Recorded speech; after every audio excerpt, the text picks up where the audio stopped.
ایک آدمی ہے زیاد سلطان، دبئی سے ہے، وہ کشمالہ مبین میں انٹرسٹڈ ہے، شاید شادی کرنا چاہتا ہے، اس کے بارے میں پتہ کراؤ کہ یہ کون ہے، کہیں ہمارے لیے کوئی مسئلہ تو نہیں بنے گا۔ میسج بھیج کے اس نے اسپاٹ چہرے کے ساتھ اسکیچ بک کھول لی۔ جب طے تھا کہ اس کی زندگی سے نفرت کے ساتھ دور چلا جائے گا تو کیا ضرورت تھی اپنے موڈ خراب کرنے کی۔ زیاد سلطان ہو یا کوئی اور، وہ جلد یا بدی کسی اچھے انسان سے شادی کر لے گی جو اس کی زندگی میں دیانتداری کے ساتھ داخل ہوگا۔ اسے اس کے لیے تیار رہنا چاہیے۔ یہ سوچنا آسان تھا، کرنا مشکل۔ مالا کی ماں نے درست کہا تھا، ہر انسان اس دنیا میں سفر کرتے ہوئے اپنے زوج کو تلاش کر رہا تھا، لیکن سب کی تلاش کامیاب نہیں ہوتی۔ اس نے ایک اور صفحہ پھاڑ کے جھنجھلاہٹ کے ساتھ مروڑ دیا۔ زیاد کا نام جب سے سنا تھا سارا موڈ برباد ہو گیا تھا۔ زیاد کی کال آئی۔ اوپر ٹیرس پہ بیٹھی مالا کے کانوں میں لگے ہینڈز فری میں ماہی پوچھ رہی تھی۔ اسے نفی میں دائیں بائیں گردن ہلائی۔ ابھی تک تو نہیں؟ تم انتظار کر رہی ہو؟ ظاہر ہے مجھے سسپینس ہے۔ اب وہ دوسرا جوتا پھینک بھی دے۔ پتہ ہے کیا مالا؟ ماہی سوچ میں ڈوبی کہہ رہی تھی، مجھے زیاد جیسے آدمی تمہاری ٹائپ کا نہیں لگا کبھی۔ تمہیں ہے نا ہمیشہ کسی اور طرح کا بندہ چاہیے تھا۔ اچھا، وہ ہنستی۔ مثلاً کیسا؟ میں زیاد کو زیادہ نہیں جانتی، بس جتنا اسے سوشل میڈیا پہ فالو کیا ہے اس نے مجھے وہ کافی سنجیدہ سا لگتا ہے۔ زیاد سلطان اس وقت اپنے لاہور والے گھر کے ایک کمرے میں بیٹھا تھا، میز پہ کتابیں پھیلائے وہ لیپ ٹاپ کے کی بورڈ پہ انگلیاں چلا رہا تھا، کافی کا بھاپ اڑاتا مگ ساتھ رکھا تھا، آنکھوں پہ ریڈ ریڈنگ گلاسز لگائے ہوئے تھے، بال جیل لگا کے سیٹ کر رکھے تھے، سیاہ پینٹ پہ نیلی پولو شرٹ پہنے وہ کام میں مصروف دکھائی دیتا تھا، ہر وقت کام میں گم رہنے والا۔ دفتن زیاد کی انگلیاں تھیں۔ اس نے گردن گھما کے اپنے موبائل کی بجھی ہوئی سیاہ اسکرین کو دیکھا۔ اس کے لبوں پہ مسکراہٹ بکھر کے چند لمحے وہ سوچتا رہا۔ وہ رائٹر ہے اور گہری فلسفیانہ کتابیں پڑھتا ہے۔ زیاد نے کچھ دیر سوچنے کے بعد موبائل اٹھا لیا اور گلاسز اتار کے سائڈ پہ رکھ دیے، پھر پیچھے کو ٹیک لگا لی۔ اس کے آس پاس کے کمروں کی کتابوں پہ اونچی بک شیلف دکھائی دے رہے تھے جو بے تحاشا کتابوں سے بھرے تھے۔ وہ بے باک اور کیئر فری سا نہیں تھا، بلکہ دھیمے مزاج کا، سوچ سمجھ کے بولنے والا لگتا ہے۔ کشمالہ کے نام کی چیٹ کھول کے چند لمحے سوچتا رہا، بار بار کال بٹن کی طرف انگلی بڑھاتا، پھر رک جاتا اور کھڑکی سے باہر دیکھنے لگتا جہاں شام کی مدھم روشنی میں نیم منور سا لان دکھائی دے رہا تھا۔ گہری باتیں کرنے والا سادہ سا انسان۔ اس نے ایک میسج لکھا اور سینڈ کا بٹن دبا دیا۔ بس ایک فقرہ، لمبی چوڑی بناوٹی تمہید کے بغیر۔ وہ عمر میں تم سے 1-2 سال ہی بڑا لگتا ہوگا، مگر وہ تمہارے مقابلے میں زیادہ ہی سنجیدہ لگتا ہے مجھے۔ فون رکھ کے زیاد نے ریڈنگ گلاسز دوبارہ سے پہن لی اور زیر لب مسکراتے ہوئے لیپ ٹاپ کی طرف متوجہ ہو گیا۔ وہ ایک اچھی جاب کرتا ہے، ساتھ لکھتا بھی ہے، یعنی جاب اور شوق کو ساتھ ساتھ لے کر چلنے والا بیلنس قسم کا آدمی ہے۔ زیاد ٹائپ کرتے ہوئے گائے بگائے ایک نظر بجھے ہوئے موبائل پہ ڈال دیتا، لیکن جیسے اسے کشمالہ کی جواب کا انتظار تھا۔ اپنی پوسٹ اور سٹیٹس اپڈیٹ سے وہ مجھے کوئی رومانٹک انسان نہیں لگتا، پریکٹیکل سا لگتا ہے، حقیقت پسندی سے ہر چیز کا جائزہ لینے والا، جیسے تم لیتی ہو۔ میرا رشتہ نہیں ہو رہا یہاں، ہم تمہاری بات کریں۔ وہ برا مان گئی۔ مالا ہنستی۔ ہاں مجھے بھی زیاد سنجیدہ اور پریکٹیکل سا لگا، لیکن تم نے یہ کیوں کہا کہ وہ میری ٹائپ نہیں ہے؟ میں بھی سنجیدہ اور پریکٹیکل ہوں۔ وہ انگلی پر لٹ مروڑتے ہوئے نیچے نظر آتے لان کو دیکھتے ہوئے الجھی سی کہہ رہی تھی، کیا ماہی مالا کو مالا سے زیادہ جانتی تھی؟ نہیں مالا، تم ایمبیشیس ہو، تم ایک جگہ رک کے نہیں رہ سکتی، تمہیں آگے بڑھنے اور اونچے خواب دیکھنے کا شوق ہے۔ کشمالہ کی نظر نیچے گیٹ کے ساتھ کرسی پہ بیٹھی کیف پہ پڑی۔ اس کی آئی برو ناگواری سے تنے تھے۔ وہ ٹانگ جمائے بیٹھا، اسکیچ بک پہ گھٹنے پہ رکھے اسے تیز تیز پینسل چلا رہا تھا۔ تمہیں ایسے مرد پسند ہے جن کے اندر گرو کرنے کا جذبہ ہو، ایسے مرد جو ٹھہرے پانی کی طرح ایک لگا بندھا سا کام نہ کرتے رہیں۔ کیف گردن ترچھی کی پینسل کو 2 انگلیوں میں پکڑے ایک خاص زاویے پہ رکھ کے چلا رہا تھا، پھر رک گیا، مایوسی سے نفی میں سر ہلایا اور زچ انداز میں صفحہ پھاڑ دیا۔ تمہیں ایک ایسا انسان چاہیے جو ناکام یا سست نہ ہو، بلکہ وہ اپنی کیریئر میں ترقی کر رہا ہو۔ کیف نے تک کے اس پھٹے ہوئے صفحے کو دیکھا، پھر اسے مروڑ کے میز پہ اچھال دیا۔ وہ شاید مضطرب سا نظر آتا تھا۔ یہ نہیں کہ تمہیں کوئی امیر کبیر بندہ چاہیے، چاہے وہ جتنے چند ہزار ہی کماتا ہو لیکن وہ کام کرتا ہو، اس کا کچھ اپنا ہو، کوئی کام، کوئی شوق۔ کیف اب گردن دوسری طرف ترچھی کیے نئے صفحے پہ اوپر لکیریں کھینچ رہا تھا۔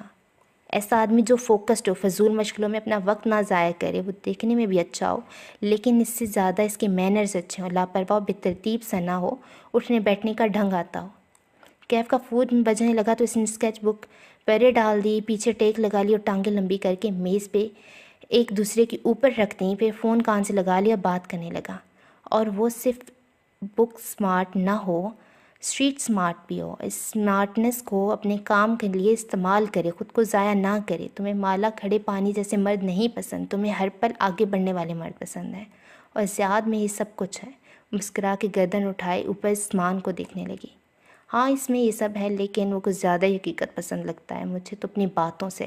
ایسے لوگ تھوڑے سے تلخ ہوتے ہیں مگر سچے تو ہوتے ہیں نا، جھوٹے خوابوں میں تو نہیں رہتے۔ میرے پاس جتنے آپشنز ہیں زیاد ان میں سے بیسٹ ہے، اس کے علاوہ میرے ارد گرد کوئی ایسا سمارٹ، قابل اور گڈ لکنگ مرد نہیں ہے۔ گڈ لکنگ سے یاد آیا، یہ تمہارا ڈرائیور کیسا ہے؟ ماہی کی آواز میں تجسس سا ابھرا۔ بخت بھی کہہ رہی تھی شکل کا بہت اچھا ہے، بس زبان کافی لمبی ہے۔ شرم کرو، ڈرائیور ہے، اور تمہیں اچھی طرح پتہ ہے۔ آواز آہستہ کی، میرا گارڈ بھی ہے۔ ماہی نے افسوس سے گہری سانس لی۔ تم گارڈ کیوں ہائر کرتی ہو مالا، جب تمہیں اور مجھے اچھی طرح معلوم ہے کہ تمہارے پیچھے کون پڑا ہوا ہے؟ اچھا چھوڑو، ماہی نے بال پلٹی۔ جانتی تھی یہاں ان دونوں کی لڑائی ہو جانی تھی۔ یہ بتاؤ تمہیں وہ کیسا لگتا ہے؟ ڈرائیور ہی لگتا ہے بس۔ اس نے نیچے بیٹھے کیف کو دیکھا، وہ مدھم آواز میں کسی سے فون پہ بات کر رہا تھا، لبوں میں مسکراہٹ تھی، اب وہ قدرے ریلیکس نظر آ رہا تھا۔ ہاں لیکن وہ کوئی غریب لاچار سا ملازم نہیں، اچھے خاندان کا، صفورہ کا کزن ہے۔ پھر وہ تمہیں چھوڑ کے نہیں گیا، تمہارے لیے تم دوسرے شہر میں شفٹ ہو گیا ہے۔ کیا کہنا چاہ رہی ہو؟ یہی کہ مرد بہت زیادہ ہوتے ہیں، اتنا تردد کسی عورت کے لیے وہ تب ہی کرتے ہیں جب یا وہ انہیں مالی منافع نظر آئے یا ان کا کسی پہ دل آ جائے۔ کیف بیچارے کو لمبی چوڑی تنخواہ تو مل نہیں رہی تم سے، پھر وہ کیوں تمہارا گارڈ بنا ہوا ہے؟ ماہی اور ماہی کی ساری دنیا پہ شک کرنے کی عادت، اف، وہ صرف اپنی جاب کر رہا ہے۔ ویسے بھی میرا خیال ہے اس نے لہجے کو سرسری سا بنایا، اس کی زندگی میں کوئی لڑکی پہلے سے ہے، اس سے فون پہ لگا رہتا ہے۔ وہ یعنی تم اس کی کالز پہ نظر رکھتی ہو؟ سلیم کی کالز پہ تو تم نے کبھی نہیں رکھی، وہ بھی تم لازم ہے۔ ماہی یار کیا مسئلہ ہے؟ میں زیاد کی بات کر رہی ہوں اور تم کیف کو درمیان میں لے آئی ہو، کیونکہ تم زیاد کی بات اب کر رہی ہو۔ ہماری ہر ویڈیو کال میں تم آدھا وقت مجھے یہ بتاتی ہو کیف کتنا سمارٹ ہے اور تمہیں اس کے نئے بزنس پلان کے فیل ہو جانے کی کتنی فکر ہے۔ میں تم سے بات ہی نہیں کر رہی۔ اس نے خفگی سے فون بند کر دیا، پھر دیکھا زیاد کا میسج آیا ہوا تھا، اس سے کال کرنے کا پوچھ رہا تھا۔ ہاؤ ڈیسنٹ، اس نے شیور لکھ کے میسج بھیجا تو فوراً سے زیاد کی کال آ گئی۔ کیسی ہیں آپ کشمالہ؟